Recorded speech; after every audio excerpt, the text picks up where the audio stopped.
Hello, everybody. I'm Playcon here again with Matty Violence. We're doing another review tonight. We're doing A View to a Kill. That's the one that we picked. Well, not picked, randomized. We will see. I'll put it up on the screen too about the randomization on it. But we're also going to be flipping a coin for Timothy Dalton's because we have. There's two of those. There's only two of them, so we figured this is going to be the easiest way. So I'll let you choose. What do you want heads to be? Either Living Daylights or License to Kill? Heads could be Living Daylights. Okay. And then tail will be License to Kill. Go ahead and flip.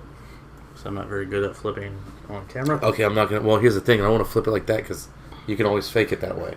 Oh, okay. Because, like, here, I'm going to show you. So, like, I would say tails, right? Oh, it didn't work the time.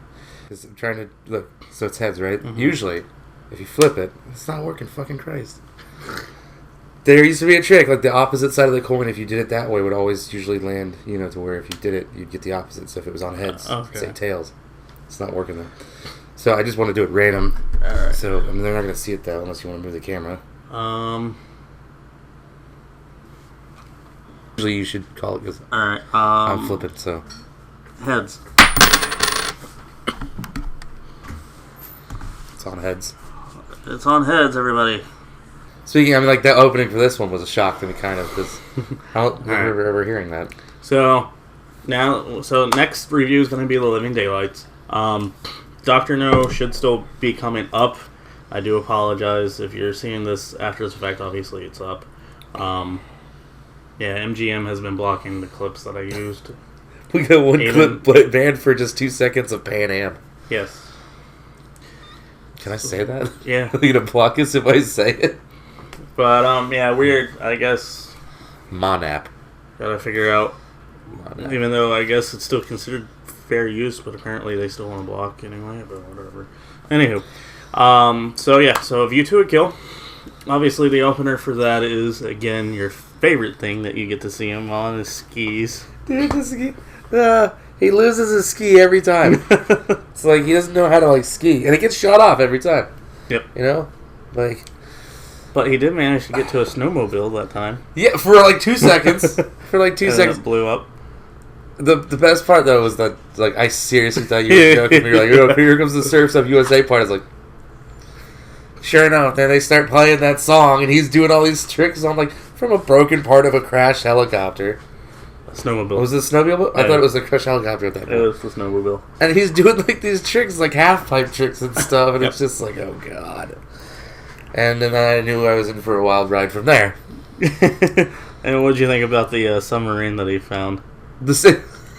First of all, it looks so fake. As far as the rocks, I don't know. I guess if you're in that climate, you're not going to notice it per se. Right. But the flag pops up and it's just a British flag. British flag. You guys are supposed to be spies. First of all, if you do get caught, people aren't supposed to know where you're from because they can cause wars. But you see the British flag pop up for all the Russians to see. And then he gets in this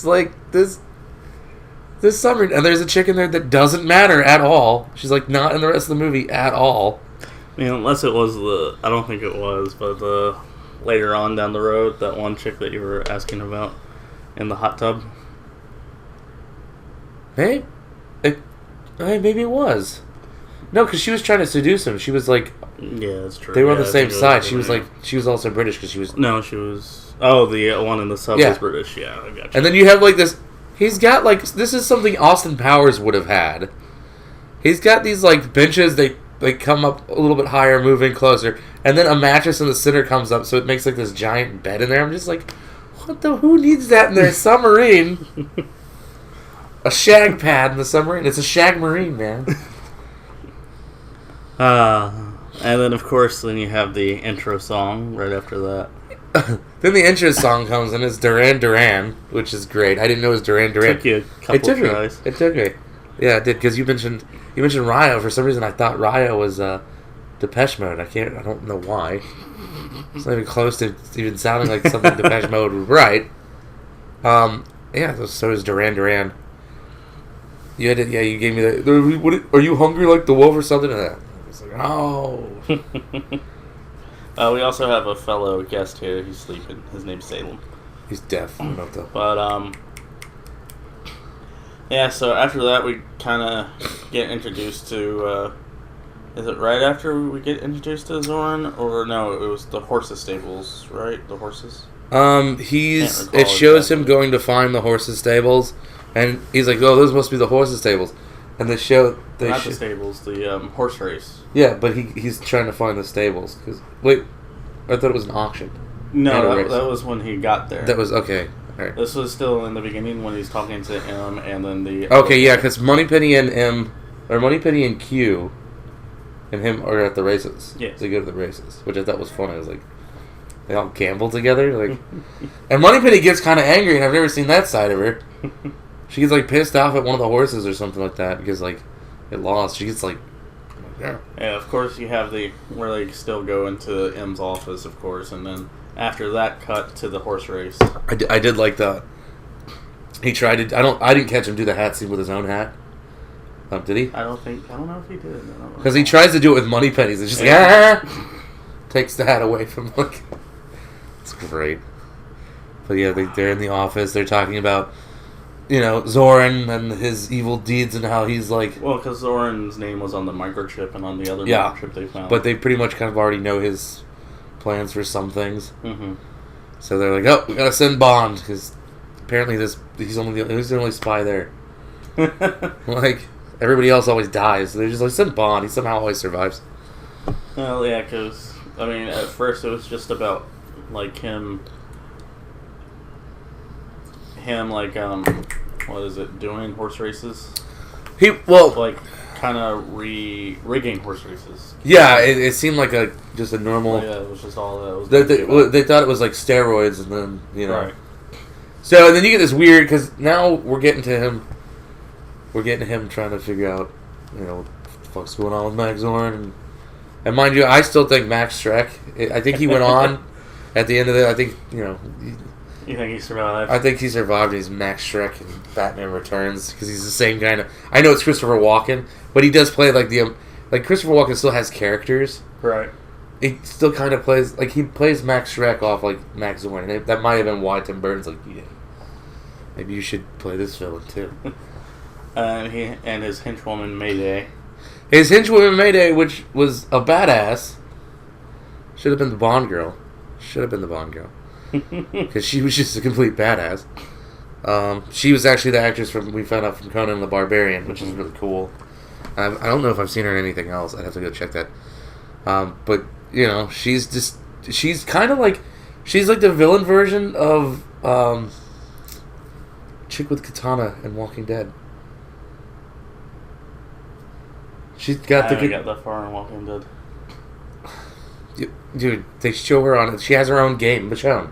Oh, okay. She's like the samurai. She's also in Black Panther. Okay. She's that kind of badass. She's just like basically Zorin's kind of the pansy, and she's just like she's got to do everything because she's a badass. Yeah. So they go to might be skipping ahead a little bit. We did watch it yesterday. So no, because he's trying to talk to the chick on the bridge. I think at this point. And that's when the Eiffel Tower scene. Yeah, he's like, get her away. No. That's at his actual place, at Zorin's place. We still haven't got to Zorin's place yet after the horse race. After the horse race, it was going to talk to somebody at the Eiffel Tower. Okay. And the soup scene when you thought he said something about something. Which reminded me of the Monarch because like a fly in a soup. Yeah, but John's dad, he's like, there was a fly in his soup. Like, what the fuck, man? And it's because this like lady's like dancing with these fake butterflies, and then some dude like in the rafters has his own fake butterfly thing, which completely. It was Mayday. That's right. It was Mayday. Completely different yep. Like look of butterfly. You could have at least tried to match it. And it's just like because that lady's danced like that before. Obviously, it's a routine. Right. She's gonna be like, I don't know, that one's fucking new. Like that's her shit. So like you have this like it's like a yellow and black one, which reminds me of like something the Monarch would pull up. and it smacks the dude Bond's eating. He's talking to him about the steroids, and this fucking fake butterfly just smacks into his face, and he just drops into his soup or some shit. And it's like everybody freaks out. James Bond gets up. There was a fly in his soup. Wipes his mouth and like leaves. It goes after Mayday. Yeah, but it was just the delivery in that was good. And then she jumps off the Eiffel Tower, and he gets into a car. What do you think about the car chase when it starts to? Dude, that was such a cheesy like '80s thing. He runs, and he had to have done that stunt. Not all of it. You can actually tell that. That was a good cut then, because like I couldn't see like the fucking. I mean, like, so he goes, he like it's under like a barricade or something, right? And it takes off the top of that. So he's got a convertible now, which has actually been used in other things, so it's kind of funny. And then he gets rear-ended by another car, and it like rips the whole the back half of the car off. And he's still kind of driving a little bit with it, like, okay. And then he jumps off the bridge where she lands on the boat. And then you said that was funny because he kind of got the ouch part because he actually went through the roof, landed on the cake, and said congratulations with the cake. Congratulations, your wedding cake.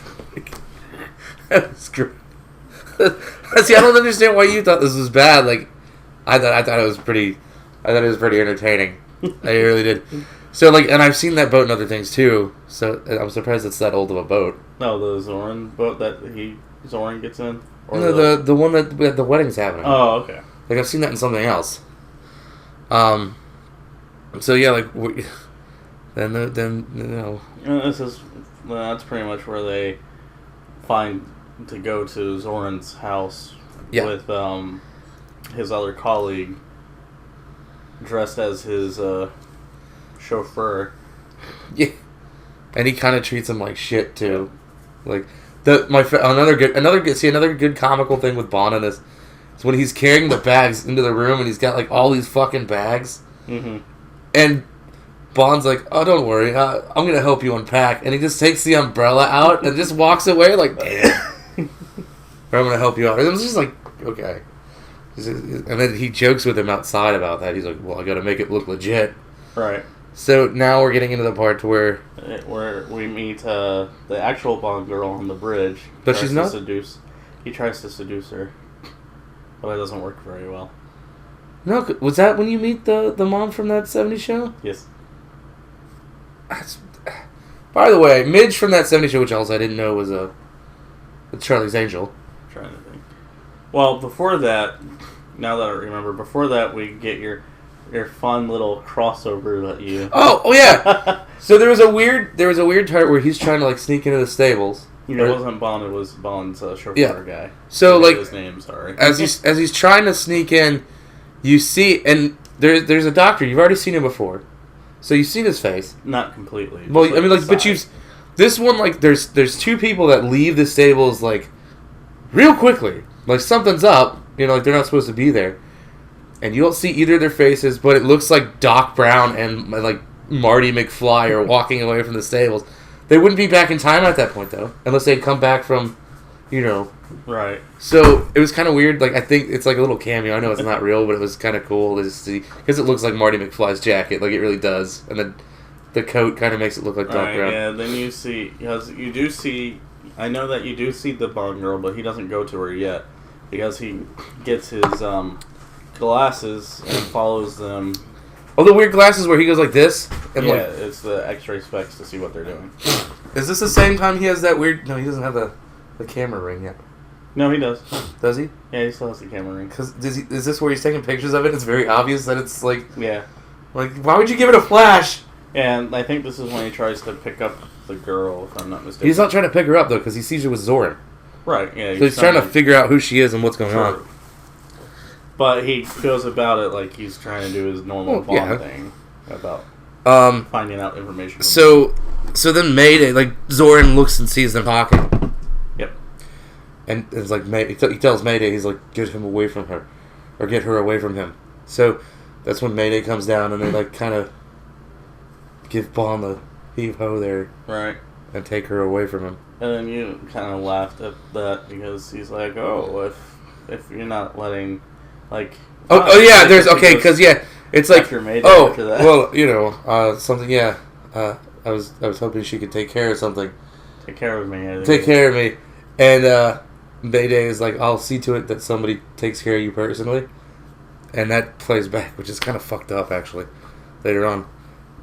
So now we're at the part where... Especially, like, we're pretty much almost there to where Bond finds the stables with the one guy, like, him and the chauffeur guy. Yeah, they find that secret compartment at this point. Yeah, right? but before that, they placed that tape recorder on where the bug is. You said that was an awful place to... Oh, the bug was just like on top of the lamp. Like, it's just there invisible. At least spray paint it to look like the other parts of the... You know? Like... Yeah, it's like a red... It looks like a bug. But it's not like... I mean, like, it looks like a mechanical. Like, you can see... Right. That it's clearly a listening device. And you're like... They didn't even need that fucking wand. I know the wand helped them find it. But if they had looked, they would have found that. It's not...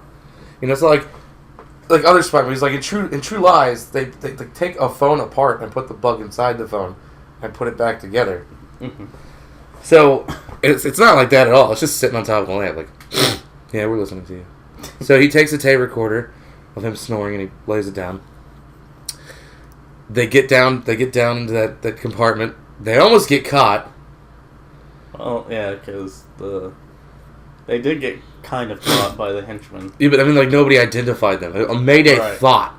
Because Mayday was like, that's the guy from the Eiffel Tower. It's Bond. And then, like, Max Zorin's, like, they're, like, going to his room and shit. Yep, and he's not there.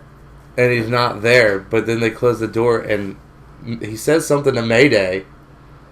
And like, Zorin just backs up, like, because Zorin didn't see him not there. Right. Only Mayday saw it. Because she's like, he's not here. And then it showed, like, you heard him in bed. Yeah. And then he's like, oh, Mayday. Or he doesn't call her Mayday. I don't think. He just says, I thought you were going to see to me personally. Like, oh, you're here to see to me personally. He's in her bed, yeah. Oh, he was in her bed because she was going to her room. That's right. Okay. That was what the transition was. They were in the room, found the bug. He wasn't there. She goes to her room. He's there. Max Zorin just kind of, doesn't do anything. Just pretty much, like, go banging. So she does, and she looks really, like, kind of upset about it, which is kind of a fucked up thing, you know, like... Well, she loves Zorin, I guess. Well, I get that, but it was just, like, it felt, like, uncomfortable, like, that little small scene there. And, so, like, he almost gets caught and then somehow gets away with it. Well, he does get caught, because you have... Yeah, but he figures out a way to not, like... Get caught at that point. Yeah. Because then you have, Zorin calling him to his room. Of course, this is after he finds the check that Zorin used to pay off the that 70 mom. Yeah, Mitch. The $5 million to pay her off. Oh yeah, because she didn't want anything to do with it, but it was kind of right. It was for because it was for something to buy. I guess the land. Of course, we get onto that later on. So. And then, of course, she leaves, and then he has Bond come into his little area, and then he has that camera behind his mirror, which is like, you were saying the whole time, is like, why not just have cameras everywhere? Yeah. Oh, yeah, okay, yeah, like, what the fuck? Like, because he's, like, taking facial recognition, yep. So you would obviously have more cameras. I mean, like, why would you not? Like, everybody you don't trust, you're going to invite into your office and then catch them? Like, that's not how that works. So he's talking about buying the horses. Yeah, about the purebred while he's, like, getting information. And then Bond kind of, I guess, feels that he knows he's been had a little bit. So he asks about the steroids like a customer would, but kind of like, I fucking know, man. He's like, well, right. I heard about, what's this about steroids I hear? Or something? Yeah, because this is obviously after Bond and the guy finds the... Like, whatever. They found the steroids, basically. The steroid type thing that he uses and then puts on the horse and then the other end to activate it on the cane. It's like an adrenaline, like, it pulses adrenaline into the which actually kind of shows that they use it later. They use it on themselves, basically. Yeah, so Zorin found out who Bond was because they noticed that one of the vials... Another fucking reference to Batman, man. He's creating the Venom. That's exactly what it is, man. Fucking hand thing that makes it like it's venom. See, he is Max Shrek. Because guess what Max Shrek runs and owns? Fucking chemicals. Yeah. It's totally Max Zorin is Max Shrek. There's clear proof of that now. But so they noticed one of the vials was misplaced from the doc. The doctor noticed that it was misplaced. That's why he asked Bond to come into his office and get the information. So as that's going on, Bond, like you said, Bond realized that he's kind of been had. So Max tells him, "Let's go race." Yeah, let's train. Yes, let me start training you on how to handle the horses. Yeah. It's like, oh, hey, I have a riding session at 1. Meet me there. You know, he's just like, so he says something weird like, "Don't be late. Just like take your time" or some shit. Like some weird, like what? And obviously, it's a setup for. I know, yeah. So they get down there and they have this like wild horse that hasn't been broken in, and that's what they make Bond ride. Yeah, that's been injected with the. Yeah, so it's a wild horse that's already been injected with this shit, so it's going fucking apeshit. Yep. But somehow Bond is able to control it during the race. But he pretty much makes a deal with him. He like offers him. He's like, if you don't fall off, I'll sell you the horse or whatever. Or it's something like it's like that back and forth that they know. By the way, serious, Zorin is now my favorite Bond villain. And before that, you have the chauffeur. I forgot to mention this. This is like around the time that since he's been made out, the chauffeur is going to get the car wash to actually call MI6 to tell him what's happening. And he gets assassinated by Mayday. And then, of course, during the horse race, Bond almost loses control because that's when Zorin activates the and it starts like jerking around more. But he's also hitting these like obstacles that are extending like the lake, and like he's very legit. Like he's gonna win this. He's Bond's proving him wrong. Like Bond's just doing what he's supposed to do. So Zorin knows he can't beat he can't beat Bond at this, obviously. Yeah, and once he hit that, it went over the way, and then he managed to still control it to go over to the Rolls Royce because you see the Rolls Royce coming which by. he jumps onto, and it turns out that Mayday's driving it. Yeah, because he's like pulling in. He's like, "Stop the car!" And she does, and he looks in the window, and it's. Well, he said keep going. Keep going. To, get away, go to a chase scene, and then she just stops because Zorin's right behind him. Yeah. Now Bond always gets captured. Worst spy ever. Yeah, he gets knocked out in the Rolls Royce. Obviously, the chauffeur guy, I forgot his name. Sorry, was already dead. Bond gets knocked out. They take it to a lake, and then they run. They push it in like they try to kill Bond. And then the way that. It's funny though about how it was going down. It's not. Oh yeah, like it goes down, and you can see like the bubble. You can see like underwater. There's some sort of like area that doesn't have bubbles, but the bubbles are going in a circle like something underwater is moving.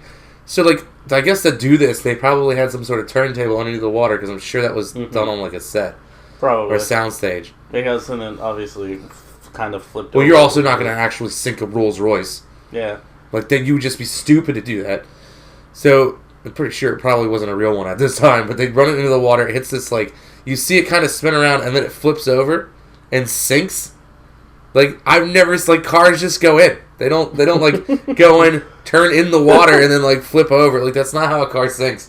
And I just thought that was hilarious. This is, like, so, once again, this movie is, like, way over the top with shit. It's fucking fantastic. Well, and that's how Bond, like, they think Bond's dead because of, him staying under because of him using the tire for this is kind of cool, but I don't think it's possible. Cuz it's air, but I don't think it's like it's not oxygen anymore. I mean, I could be wrong. I don't know how that works with car tires and stuff. I don't know if it like turns or I don't know if you can use it as a breathing apparatus, but he does. He pops the tire and starts sucking out the air, which is kind of cool. I've never seen that before. And he survives and they leave, which okay, Bond's the worst spy, and his villains are always dumb as shit. They're intelligent, but they're dumb as shit. Like, they don't have common sense. Well, it's funny. You also said that this must have been done in one take because of the car almost flipping, the getaway car. Oh yeah. Like, I was like, okay, that was crazy because it like hits this curb by like it looks like they swerved by accident and hit the curb and like almost. I was like, what? Okay, dude, that's obviously not something you would do. on purpose. Even if you're like turning around to get away, they weren't turning. They were just like, I don't know. It looked bad, but this movie's like straight up 80s cheese. I love it. So then we kind of get to Bond going to City Hall in California, or San Diego, California, where we're in San Francisco, man. San Francisco. Golden Gate Bridge, San Francisco, right? Yeah. Oh, sorry. Because which is weird. I'm surprised it didn't have like a huge ending at Alcatraz. So, but he goes to San Francisco, the City Hall place, and trying to get information on, like, I guess Zorin's like building thing to find out what's going on. Yeah. But he finds out that that's where the chick is. That 70s lady is. Which, my God, man, she still looks great. I didn't know she was in her 60s when she was in that 70s shit, basically. Like, she's like, what now? She's like 6. Oh, she's in her 60s now? I think. But she still looks great. Let me pull it up real quick. And everybody knows which mom it is, because nobody was like, oh, man, Foreman's mom's hot. She played in Charlie's Angels, too. We said that, the original show, yeah. Was she one of the angels, though? Yes. Okay. So she wasn't Farrah Fawcett or whatever, she was the other one. The other blonde one. Mm-hmm. 64. Yeah. I mean, she looks great. And And this is when Bond follows her to her house. Yeah. And then we get like this cool shootout with a shotgun that looks pretty brutal, like some of the like when they're taking the bumps from the rock. Turns out it's rock salt. Yep. So you find out that pretty much scares him away, and that was just Max Zorin's goons trying to scare her into buying. Yeah, or to sign the check so she can sell. Yeah. So they try to scare her into selling the property. Of course, Bond saves the fucking day. And so with that, they go back to City Hall to find out more information on what's going on with Zorin. At this time, Zorin knows that they've been there somehow. I guess because you can look up the records of somebody. You have to like check. Like if you're looking at blueprints or something like that, you have to like check them out. You can't just like look at them. Okay, yeah. I think you have to actually check them out because it's... Yeah, because Zorin, I guess, is actually there now either for her, but turns out that Bond's there, both of them, and they run into each other. Yeah. And then he's, like, telling the guy, the manager guy, to call the cops. And he does call the cops. And then he's like, but obviously this is when he shoots the guy because in order for it to work... Like, he would have to be dead. So he's like, yes, you're right, Zorin. Oh, yeah. And then sets everything. And then sets everything ablaze. I can't do Christopher Walken like at will like I wish I could. So cowbell. So like that was another point in time. Is this where we get to the elevator shootout? Yes. Okay. Where you're like, yeah, he seems like a dick. Yeah, because he just like the fucking elevator is all fucked over. That's not the elevator. Is this? Are they back at the Eiffel Tower? No, because I thought they were City Hall. They're okay. So they're in the elevator for City Hall. Yeah, this is when it's set on fire. I can't imagine City Hall being that big to where it would matter, but like 2 stories, like. But they're on the elevator, and it looks like way bigger in this scene. He kills the dude. He gets up there. He, like, runs up, and he kind of just leaves her hanging and closes the door back. Like, why would you do that? What? You're just being... I thought he was leaving her. Yeah, and you're like, well, this is why people got annoyed by her, because, like, she kept... Dude, I'd be pissed, and I'd be screaming James, too. James! Fucking dude! Well, it turns out that he's just getting the thing to pull her up before... Yeah, so he opens the door back. It's like, okay. And then, of course, this is when they get up on the roof, and then climb down the ladder of the fire truck, and... Oh, then we have the scene that they replicate in Terminator coming up. Yep, yeah, but first you have the cops there, trying to arrest him, because... They think he shot the one guy. Yeah, and he's like, because he didn't tell her his actual name, so... he tells them like, "Yeah, I'm." Oh, that's right. Secret Service, because he was going by the Smythe, James Smythe, St. John Smythe, James St. John Smythe. No, because he fucked that up too at one point, and I was like, God, he's like the worst spy ever. He keeps giving shit away. No, because I was like, it's Sir John Smith. That's what it sounds weird when they say it. It's Sir John Smith or John Smythe. You know, it's like Sir John Smith, but they say it's like Surgeon Smither. Mm-hmm. It's a weird way they say it. So when you find like she's like John, what is he talking about? Well, James, yeah. No, she calls him. She knows him as John, but then he said the James part like. And then that's where you get the famous Bond, James Bond. It's the only time that he says it in that movie is from there. So, and then this is where we get, obviously, he pulls the water thing to shoot the police officer, knocks them down. Yeah. And then you get the fire engine chase. She's driving the fire engine and shit. He's all like swinging out. I swear to God, they do this in Terminator 3. And like, see, you should show just that because you're like jumping back and forth with. Well, I don't know how we're gonna do this, but I'll probably just do. You see it does that because it shows him on like a ladder in Terminator, and it just he smacks into like stuff, and you know it's more Terminator-esque because he's a fucking robot. You couldn't do that with James Bond, but they do. They kind of like James Bond's like hitting walls and stuff, kind of like while they're driving. And that was a fucking cool. I'm like it's like if you like 80s cheese and over the top, the chase scenes in this. Especially with when the cops have the drawbridge go up, they make it over, but the cops don't. And you see the cars just like keep falling backwards and stuff like that. Yeah, and then the one gets stuck, and he like backs up. You know, he would have been safer if he had let the drawbridge go back down and just kind of push his car like back up. I don't know, maybe it would have crushed his car, I don't know. But it was weird. It was like, it's 80s. Yeah, then you have the drawbridge actually crushing the one car. Oh, that's okay, so it was crushing one of the cars at least. Okay, so that's pretty great.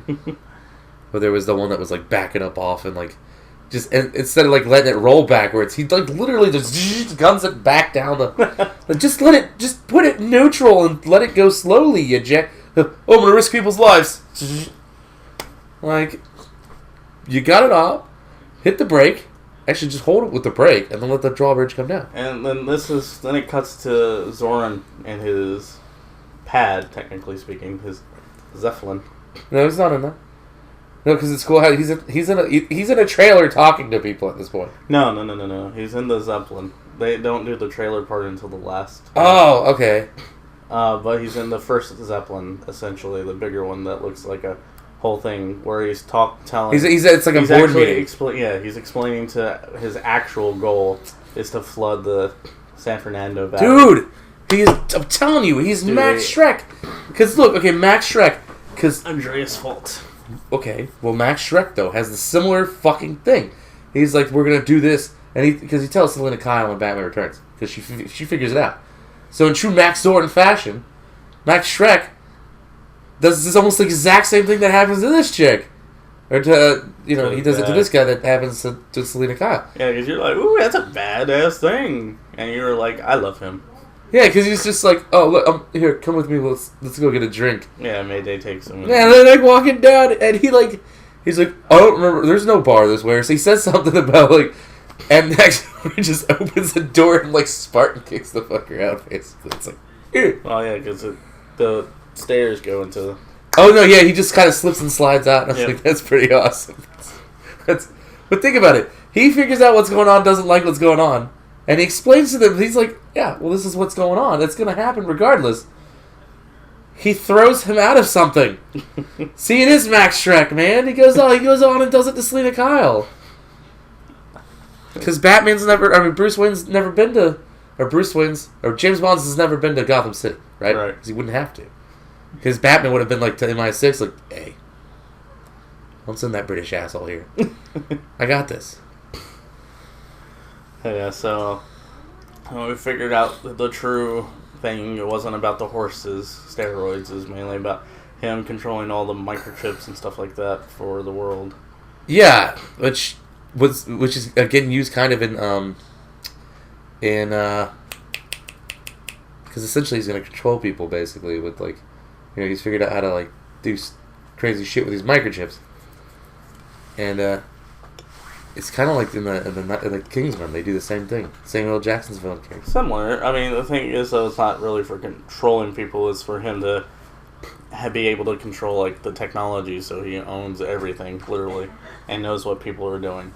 Another thing about Zorin too that we didn't kind of go into is that he's an ex-KGB agent.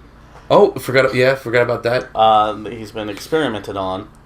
That's right. Him and we assume Mayday because when they're talking to their ex-employee, Mayday just picks the guy up over. Yeah, she just like gorilla press slams the motherfucker.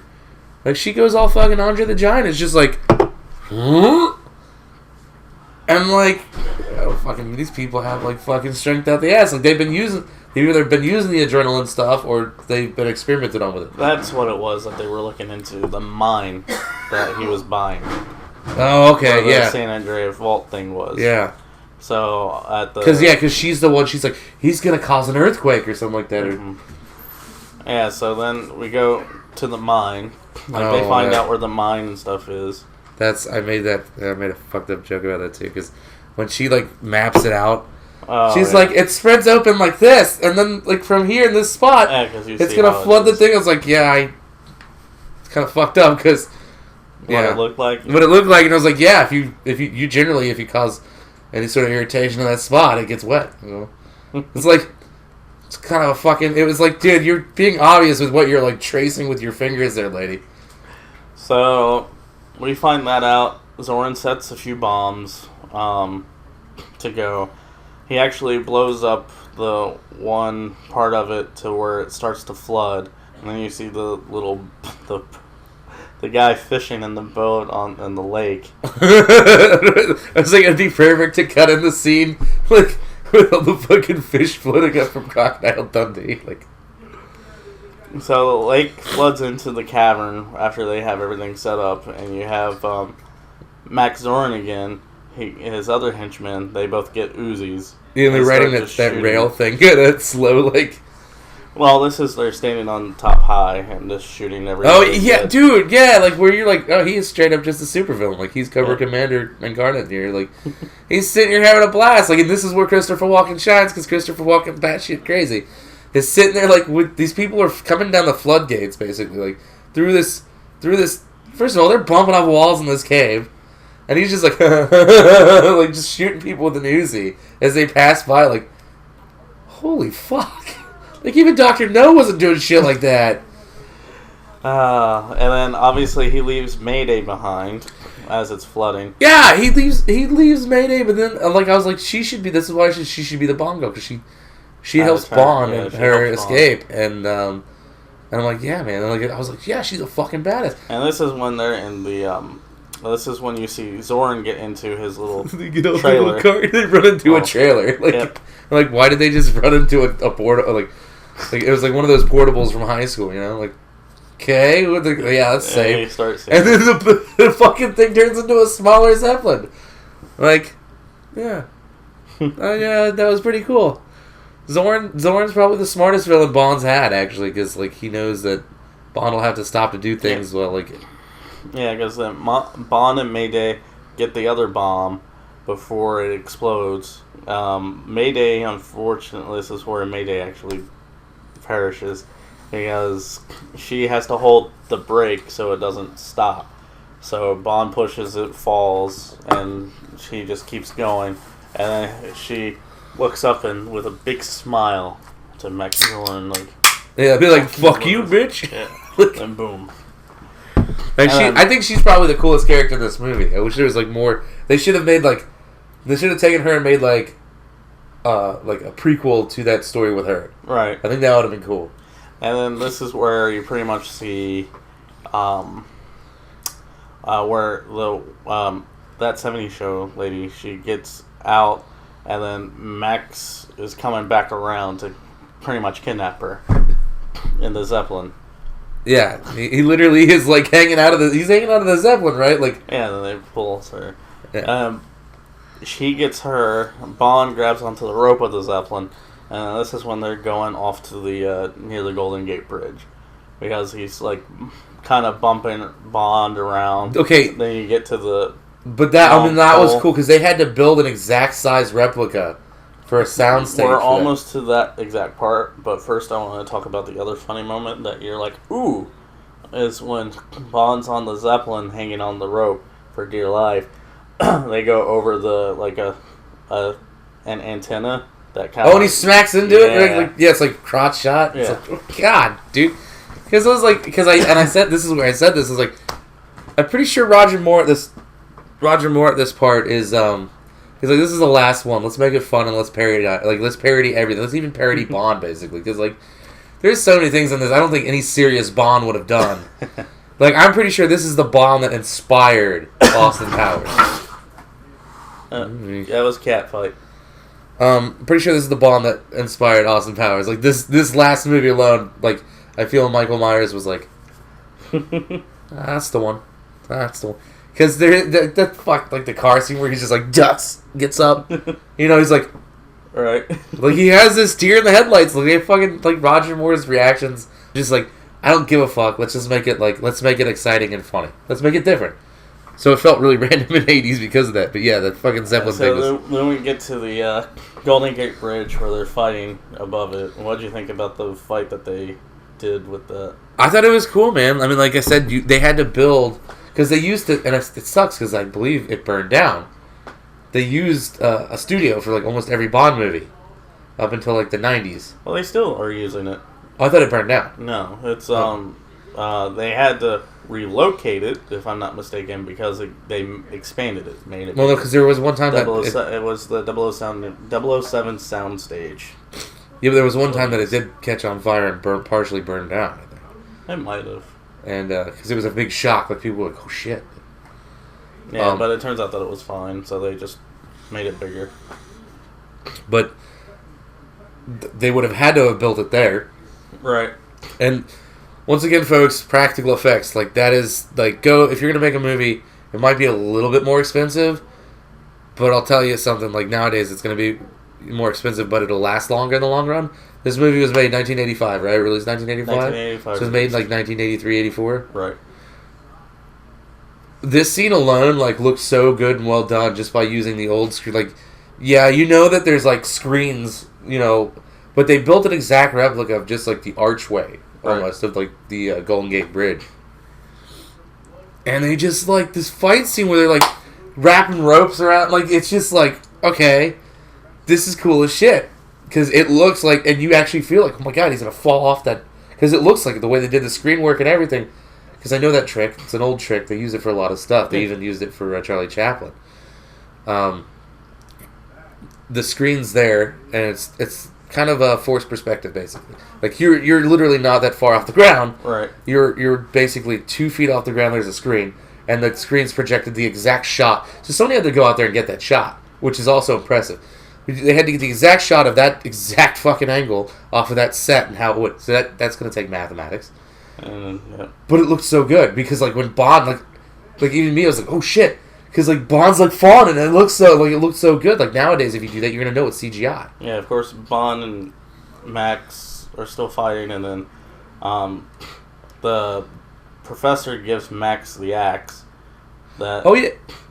And then the axe. I thought he grabbed the fire axe and went after Bond. He grabs it himself. He does. Yeah, he grabs it himself because he's like, oh shit. I think he dropped it though, because the professor's out there. He does grab it himself because the professor's just watching it happen. I was thinking, did the professor try to give him some more of that adrenaline shit? No, he was trying to give him a dynamite at the time, but the dynamite didn't. Oh, that's right. Okay, that's when he comes out to give him the dynamite. That's when Bond actually manages to make Max fall. Yeah, okay. To his death. And he kind of throws the dynamite as he's falling or something? Well, no, he throws...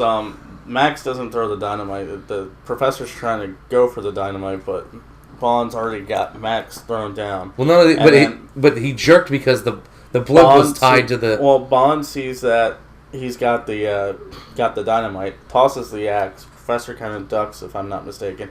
Bond hacks off the rope that is holding. Oh, that's right, because he had tied that rope there to keep it in place. Yeah, so it doesn't fly away. So he hacks it off because he sees the dynamite. He sees him falling back. Yeah, And then boom, and then he saves the girl who's hanging off the fucking bridge. But I'm like, okay, how long was this one? Because I think it's the same amount, same. Well, because I will say this is, and I know I said this about the last one. It was really well paced. I mean, right? Like, for the first half of that one, because then like I said, it got kind of this one's fast paced, man. 2 hours and 11 minutes. Shit, dude, that felt like an hour and a half tops. Like it was literally like it was an 80s action movie. It was like from start to finish. It was almost just like. And then you have the Q robot that looks like from Metal Gear. Well, because Bond disappears. Yeah, he's just like fuck. Doesn't even say anything. Just disappears. Then they're like, we've located him. Like, this is like 6 months later or some shit. Yeah, it was since like a few months later or something like that. Yeah, it wasn't too long after because. Well, it could be a couple months from like if you're a spy. Yeah, true. If you're a spy, you can stay away from your like the government that you work for like 6 months. They start sending they'll send assassins after you at that point. He's cleaning up some details. Well, you can't just like give that joke. So this fucking they send in this fucking drone. This is really goofy. Yeah, Q did. Fucking man, I miss Q. Q for anybody out there, Q is probably my favorite Bond character of like the entire series, and I like M. Or not M. Moneypenny. No, well I like Moneypenny too, but I mean like as far as the inventors, I do like John Cleese. Okay, R. Okay, because QR. Okay. Yeah, because it's like, oh, if you're Q, does this make him aw? That was in The World Is Not Enough. Pierce Brosnan said that too. Oh, okay, and they just go with it. Yeah, everyone just goes with it. They should have just called him Q2 or something like that. Well, he does become Q after. Oh, they do. Okay, so they do go. Yeah, so like that another day is Q. John Cleese is cool as Q, and like I said, I would have thought it would have been funny in the newer ones because they're reboots. Clearly, at this point, we know they're reboots for the most part. It would have been fucking hilarious if Russell Brand was Q. Like Bond, just like. I still like the Q they got. It's a hippie. I don't know who it is. Eventually, he's gonna watch all the Daniel Craig. Yeah, well, because when the new one comes out, I kind of want to go. Yeah, I kind of want to show him all the Bond movies, but we'll probably won't review them all. We'll probably at this point, I'll watch as many as I can. I think you did get me to that point where like. Yes, I rubbed off on him that. Well, no, and it's not you because what did you say about this movie? You probably wouldn't like it because. But you said you didn't really like it. You were like, I don't know. I mean, like, it's not his best. It was his last. It's cheesy. That's why. But it's so good because it's cheesy, man. Like, that's what, like, the charm is so. It's so different from every other Bond movie that I've seen. It's like I'm a fan of all Bond movies. That's the thing about me. Even the very bad ones, like. But all Roger Moore's are cheesy. From like even Matt said that he's like, there's a lot of like that cheesy. Live and Let Die wasn't that cheesy, but you can see where he kind of takes it onto his own to make it a little. I want to say like shout out to you too, Matt. I think it was. I want to say he said. Which ones are Roger Moore? And there's this one. He said, I think it was that one. He said was his favorite from Roger Moore was Roger Moore's best. The one you just mentioned. Well, Live and Let Die. Yeah. That's a good one because that takes place in Louisiana. Oh, well, that's a callback. See, it is a reboot because that's a callback. They do that again in the Skyfall or Spectre because they do the Day of the Dead thing. That's in Mexico, Mexico City, Mexico. The Day of the Dead. I know, but it's because they do the same thing, and I remember that because there's that voodoo dude, like he's in the voodoo makeup and stuff. They're in somebody. He seems like a bad which ties it to get into Batman. Because that could be Papa Midnight. See? So Constantine's. I kind of want you to watch Live and Let Die though. That was a good one. Okay, like I said, I like all Bonds. When Even we do, Never Say Never Again. When we do the back through with the reviews, like I said, you can pick the ones that you feel like I would enjoy the most, or that like are the best of the Bonds. Right. So this was your favorite so far. What would you rate it? Oh man, I'm giving this a fucking 9. I'm giving this a 9. Like this movie was, dude. If I had found out about this movie before doing this, this would have been something we would have covered on Villainous Cinema because it's that like it. I feel like this is a cult classic in its own right with Bond fans. Like I feel like it's like, and Christopher Walken fans. I'm sure, like yeah, because he's amazing in this. He's like the best actor in this movie, which is not. I mean, like not in a bad way. Like he's just like. He nails this villain, and this is probably why it stuck so well. Because before this, like for the most part, He wasn't always a bad guy. Like, in the 80s, he started doing the villain thing. Right. But, like, before that, he was doing movies where, like, I think it was him and Willem Dafoe and, like, The Deer Hunter. Right. Or was it... Yeah, it was him and Willem Dafoe, right? Yeah. Yeah. Sure. And that movie, he was, like, a good guy, but it was, like, really fucked up movie. And, I don't know. Like, maybe this is what started his villainous. Not, like, they're just, like, everybody afterwards was like, this dude needs to be a fucking villain. Like, all the time. So you give it a 9? I give it a 9, man. Not even... It's... Mayday. Mayday was badass. Probably, the coolest henchman in the lot, except for maybe Jaws. Like, she... The fact that she doesn't stand up there. The fact that she doesn't stand up there with Jaws and, I was going to say Random Task. Odd Job. Wait, which one? Actually, which one? The Austin Powers one's Random Task, right? Yes. The shoe. So Odd Job is the one with that. Yes. Odd Job's the one. So, like, those villains, as far as henchmen, those are, like, the top two. Those are the ones everybody remembers. Mm-hmm. Well, and... Bushy. I don't really remember who she is or what she looks like, but she had her own movie, though. What? No, she didn't. Pussy Galore. Yeah, she had her own movie. She's not an octopus, is she? Oh. Honestly, I thought that was... Never mind. So I don't know this much about this stuff. I'm learning. I'm trying to learn. But henchman-wise, though, as far as the badasses that are, like, up there that people, like, know from being badasses, right. The fact that Mayday's not, like, up, because, like, Mayday's... She did most of the work, man. She should have been the supervillain. Well, she should have been the Bond girl, but... Well, for me, I give this about a 7.5. So if we're doing collectively, we get an 8.2. Dude, and I said this while we were watching the movie. Like I said, I was like, man, I'm gonna show him, since we're not doing Never Say Never Again. I'm gonna show him Never Say Never Again, folks. Yeah, but I was gonna say, because once we go back, but Never Say Never is not official. I want to just do the official. That's fine. That'll be the bonus one. Okay. God, I feel like you're gonna. I'm gonna feel like I'm not gonna like this one. Remember, this is a. You said it was a reboot, a remake. No, it's a remake. It's a remake. Yeah, remake of Thunderball. So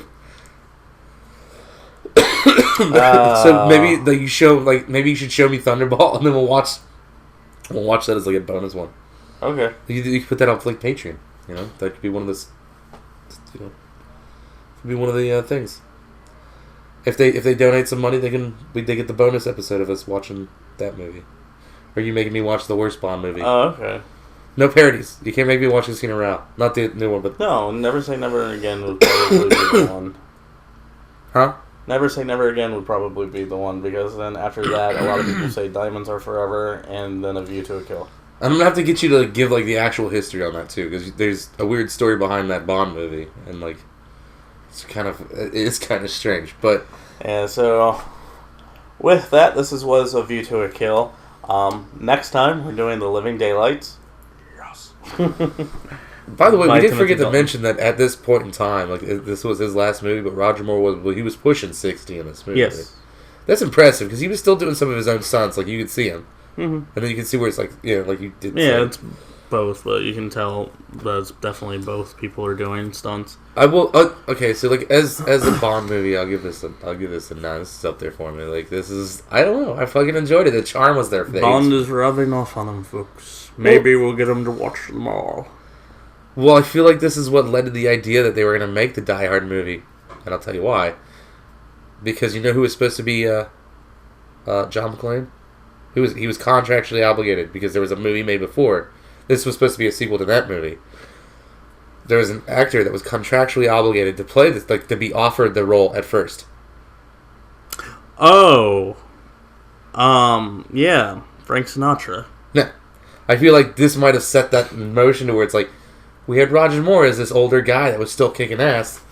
Maybe we should make this movie, and then they're like, well, we'll make it this and this, and then, but they still had to get permission from Frank Sinatra. No, plus it was also based on a book, too. Well, I know that, but he was in the first one, and that was in his contract for doing the first one, was if they make the Die Hard, well, the movie the book's based off of, which was still Die Hard, if we make this, they have to offer him first grab at it. They did it in mind, they did have in mind to do it, or do him as the actor that was it. And that started about the same time that this would have happened, because it took like 10 years for like Die Hard to actually start production. Right. Alright, so next time, Living Daylights. Do you want to give like a synopsis of what that's about real quick, or do you? Starring Timothy Dalton as Bond. This is his first James Bond outing. And then his next one is License to Kill. Not really so much of a synopsis because we pretty much do that with the reviews. Okay, well, I mean, why were you excited that this is getting picked? Well, because I wanted to see if you know the band.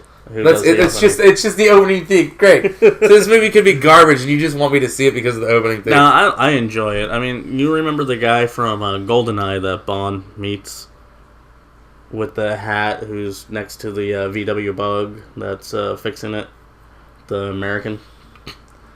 It's been a long time.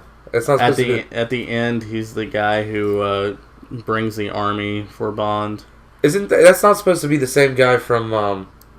Because it was supposed to be his best friend. The guy from the fucking... No, it's not Felix. Okay. No, it's just another one that he met. I forget the name in GoldenEye. But he's in The Living Daylights. Like, as the same character? No. That's stupid. You'll see why. Well, I get... But it's just weird when they do that with movies, man. But it's pretty cool. I mean, because this is... Yeah, it was pretty cool. I love... I don't know which one, either Living Daylights or License to Kill I like best, but I kind of... like The Living Daylights probably a lot. You said like this wasn't your favorite Bond, right? No, my favorite Bond is Sean Connery. I mean, besides Connery, Brosnan, Craig and Dalton, Moore. Just gonna throw Lazenby under that fucking bus there, aren't you? Unfortunately, Lazenby's the last. But yeah, I mean. Yeah, I mean, I love Bond, that's why I own them all. I still need to get them all on Blu-ray and digital, but that's beside the point. But yeah, so, View to a Kill. Next up, Living Daylights. I've been Playcon. This has been Matty Violence. So, we are out. And we're also going to be doing No Time to Die as well, but that's going to be for another time. But like I said, next up, Living Daylights. Then we'll figure out which Brosnan movie we're doing. So, catch y'all later. Final words or no? Like other than that, like, you kind of won me over in a little bit. I'm not as big of a fan, but I mean, like, Cool. I still feel like I would want to like watch the rest of them. You know, to kind of get, because I'm a huge sucker on story, and I know some of the continuity is really well done. So like I'm kind of like that's where I'm at. Still need to read the books too. I don't think I'm gonna read the book. I got the Witcher series to read, dude. I know it put a flower. No, I have the Witcher series to read. I mean, luckily Bond books are kind of short. True, they are more like novellas, right? Mm-hmm. Yeah. All right, so with that, see you next time.